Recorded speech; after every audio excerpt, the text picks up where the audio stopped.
Welcome back to my channel நண்பா. நம்ம இன்னைக்கு கிரீன் மோரி ஆஃப் ஜீரோ அனிமோட 11வது எபிசோட பத்தி பார்க்க போறோம். ஜீரோ ஒன்னால இப்ப என் கூட சண்டை போட முடியாது. மத்த விச்சேசங்க கிட்ட இருந்து திருடிக்கிட்டு வந்த பவரை யூஸ் பண்ணி என்ன தோக்கடிக்க முடியும் நீ நினைச்சுக்கிட்டு இருக்கியா? அது மட்டும் இல்லாம நான் ஏன் ஜீரோ நீ ஏன் 13 மறந்து போயிட்ட போல தெரியுது. அதனால நம்ம இப்போ ஒரு டெஸ்ட் வச்சு பாத்துக்கலாமான்னு ஹீரோயின் சொல்லிட்டு இருக்க. 13 சரின்னு சொல்ல அப்படியே ரெண்டு பேரும் அவங்களுடைய பவர் எல்லாத்தையும் வெளியில வர வச்சுக்கிட்டு இருக்க. நம்ம புலியோ ஒன்னும் புரியாம பாத்துக்கிட்டு இருக்க. அப்படியே ரெண்டு பேரும் அவங்களுடைய பவர் அனுப்பி சண்டை போட்டுக்கிட்டு இருக்க. என்ன இவ எப்படி இவ்வளவு ஸ்ட்ராங்கானா அப்படின்னு 13 சொல்லிக்கிட்டு இருக்கிறப்பவே அவனுடைய வாயில இருந்து ரத்தம் வெளியில வந்துருது. ஜீரோ போதும் நிறுத்து, அவனை சாவடிச்சிட போறான்னு சொல்லிட்டு நம்மளுடைய புலி குறுக்கால வந்து நிக்கவும் பார்த்தா அந்த சக்தி வாய்ந்த பவரை புலி தடுக்க ஹீரோயின் நம்ம புலி மேல போட்ட கசர் மூலியமா அவளுக்கு அடிபட்டுருது. அந்த சக்தி இப்படி ஓ மேல விழுந்துச்சு. அப்படியே சீனை கட் பண்ணா ஒரு பறவை வந்து ஏதோ கொடுத்துட்டு போவ. என்ன மெசேஜா நம்மளுடைய கமெண்டர் வந்து கிங்டம் சுத்தி சேர்ந்துகிட்டு இருக்காங்களாம், நம்மளும் அங்க போய் சேரணும்னு அவன் சொல்லிட்டு இருக்கேன். கடைசியா நம்ம கிரேட் சொரியனாக்காக ரிவெஞ்ச் எடுக்க போறோம்னு அந்த பொண்ணு சொல்லிட்டு இருக்கா. நீங்க என்ன இதுல ஜெயிச்சிட முடியும்னு நினைச்சுக்கிட்டு இருக்கீங்களா? எனக்கு தெரிஞ்ச அந்த 13 உங்களுக்காக ரேப் செட் பண்ணி வச்சிருப்பான்னு ஆல்பஸ் சொல்லிக்கிட்டு இருக்கவும், அப்படின்னா அந்த 13 சாவடிச்சா எங்களுடைய வேலை ஈஸியா முடிஞ்சிடும் இல்லன்னு அந்த பொண்ணு சொல்லிட்டு இருக்கா. எல்லாரும் நான் சொல்ல வரத கொஞ்சம் கேளுங்க. இந்த மேஜிக்க கிங்டம் வெனிசாவில இருந்து மொத்தமா அழிச்சிட்டு சொரினா ஆசைப்பட்ட மாதிரி திருப்பி நல்ல முறையில எல்லாருக்கும் கத்து கொடுக்க விரும்புறேன்னு ஆல்பஸ் சொல்லிட்டு இருக்கா.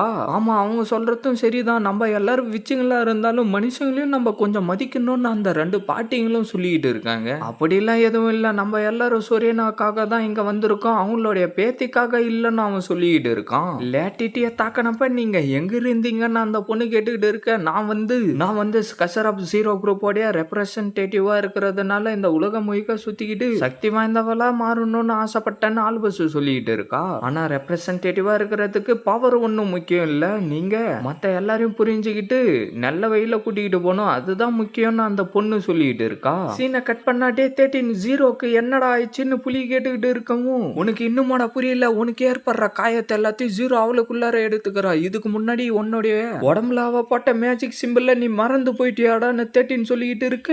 அது வந்துன்னு சொல்லிட்டு அதுக்கு முன்னாடி நடந்த சம்பவத்தை யோசிச்சு பார்த்துட்டு, அப்படின்னா அவ அன்னைக்கு பண்ணது இதுதான் நான் சொல்லிட்டு நம்மளுடைய புலி ஃபீல் பண்ண ஆரம்பிச்சாராம். இது வந்து ஒருத்தங்களுக்கு ஏற்படுற காயத்தை இன்னொருத்தங்களுக்கு மாத்தி விடுற மேஜிக் ஸ்பெல்லுன்னு 13 சொல்லிக்கிட்டு இருக்க. அப்படின்னா இதுக்கு முன்னாடி அவனுங்க என்ன தாக்கினப்ப எனக்கு எதுவுமே ஆகல, அதுக்கெல்லாம் இவளுடைய மேஜிக் ஸ்பெல்லு தான் காரணமா, எதுக்காக இவ இந்த மாதிரி எல்லாம் பண்ணிக்கிட்டு இருக்கான்னு நம்மளுடைய புலி சொல்லிக்கிட்டு இருக்கான். அப்படியே 13 அதுக்கு முன்னாடி நடந்த விஷயங்களை யோசிச்சு பார்க்க ஆரம்பிச்சாராம். எதுக்காக விச்சுங்க எல்லாரும் மறைஞ்சு வாழ்ந்துகிட்டு இருக்காங்க, நான் உனக்கு என்னுடைய ஹிஸ்டரி புக்கை கொடுக்குறேன், அதை பார்த்து நீ தெரிஞ்சுக்கோன்னு சொல்லிட்டு 13 ஜீரோவை கூட்டிட்டு வந்து அவனுடைய புக்கை எடுத்து காட்டவும், உன்னுடைய புக்கு ரொம்ப இன்ட்ரெஸ்டிங்கா இருக்கு 13 ஜீரோ சொல்லிட்டு இருக்கா. ஆனா இந்த புக்கோடைய வேல்யூ மத்தவங்களுக்கு எங்க தெரிய போகுதுன்னு 13 சொல்லிட்டு இருக்க. நானும் இந்த உலகத்தையே மாத்தக்கூடிய அளவுக்கு ஒரு புக்கை எழுத போறேன்னு சொல்லிட்டு நம்மளுடைய ஜீரோ வந்து புக்கை எழுத ஆரம்பிச்சிடறா. பார்த்தா 13 ஏதோ ஒரு புக்கை எடுத்துக்கிட்டு வந்து ஜீரோ கிட்ட கொடுக்குறான். அப்படியே சீனை கட் பண்ணா பிரசன்ட் லைஃபுக்கு வந்துடுறாங்க.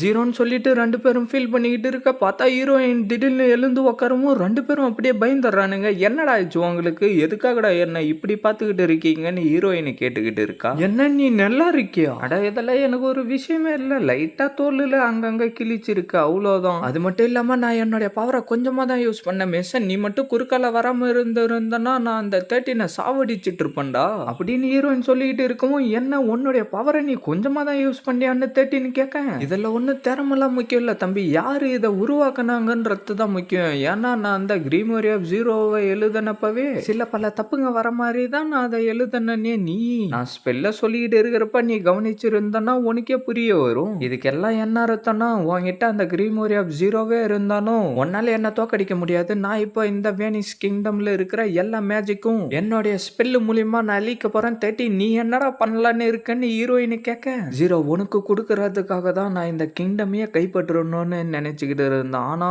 உனக்கு எப்ப இந்த கிங்டம் வேணான்னு சொன்னியோ அப்பவே எனக்கு இந்த கிங்டம் மேல இருந்த இன்ட்ரெஸ்ட் எல்லாம் போயிடுச்சு. அதனால ஜீரோ நீ என்ன நினைக்கிறியோ அதையே செய்யுன்னு 13 சொல்லிட்டு இருக்கான். ரோக்கு விச்சஸ் எல்லாம் போருக்கு நடுவுல நம்மளுக்கு பிரச்சனை கொடுக்க வரப்போறதா ஸ்பை சொல்லி இருக்காங்கன்னு எவனோ ஒருத்தன் வந்து சொல்லிட்டு இருக்க. அப்படின்னா நம்மளுடைய ஆளுங்களை ரெண்டு குரூப்பா பிரிச்சு நம்மளுடைய அட்டாக்கிங் ஃபார்மேஷன் மூலியமா அவங்கள நம்ம அழிச்சுதான் ஆகணும்னு அந்த பொண்ணு சொல்லிட்டு இருக்கா. நைட்ஸ் வராங்க, இந்த இடத்துக்கு நைட்ஸ் வராங்கன்னு எவனோ சொல்லிட்டு இருக்க. யாரும் பயப்படாதீங்கடா, எல்லாரும் சண்டை போறதுக்கு தயாராகுங்கடான்னு அந்த பொண்ணு சொல்லிட்டு இருக்கா. நைட்ஸ் வராங்கன்னு சொன்னது உனக்கு காதுல கேட்கலையாடா, நானும் ஒரு ஃபார்மர் நைட்டு தாண்டான்னு சொல்லிட்டு ஆல்பஸை காப்பாத்தி அங்கிருந்து கூட்டிக்கிட்டு ஓடி போயிடறான்.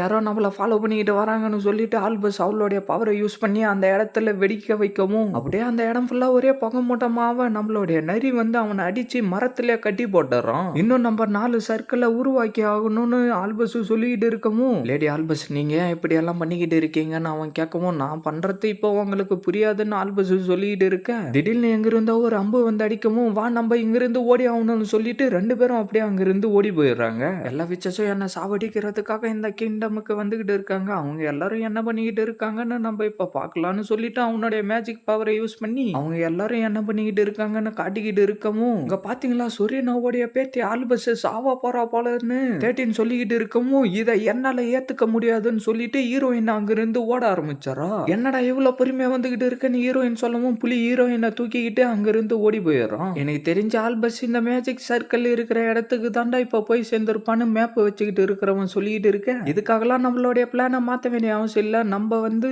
அசாசின்ஸ்களை அனுப்பி அவங்கள நம்ம போட்டு தள்ளிடலாம். அப்படியே நம்ம பிளான் படி அவங்க எல்லாரையும் நம்ம தாக்குவோம்னு அந்த பொண்ணு சொல்லிக்கிட்டு இருக்கா. சீனை கட் பண்ணா அவங்க 2 பேரையும் சுத்தி வளைச்சிட்டு அவங்கள சாவடிக்கிறதுக்காக ரெடியா நின்னுகிட்டு இருக்க, எங்களேடின்னு சொல்லிட்டு நம்ம புலி காப்பாத்த போகவும் அவனுங்க எல்லாரும் அம்ப விட ஹீரோயினோ கரெக்டா அந்த இடத்துக்கு வந்துட்டு அவளுடைய பவரை யூஸ் பண்ணி அந்த இடத்துல வந்த அம்முங்க எல்லாத்தையும் அழிச்சிடறா. அப்படியே 13 அவனுடைய பவரை யூஸ் பண்ணி அங்க இருந்த எல்லாரையும் கட்டி போட்டுறான். என்னது டெனி மேஜிக் அப்படின்னா 0 என்ன சின்ன பொண்ணு நீ நல்லா இருக்கியான்னு ஹீரோயின் கேட்டுக்கிட்டு இருக்கா. ஆனா 13 எதுக்காக உங்க கூட இருக்கிறான்? நீங்க 2 பேரும் கன்ஃபியூஸ் ஆக வேண்டிய அவசியம் இல்ல. இதுக்கு முன்னாடி நடந்த விஷயத்துக்கு எல்லாத்துக்கும் இவன் தான் காரணம்.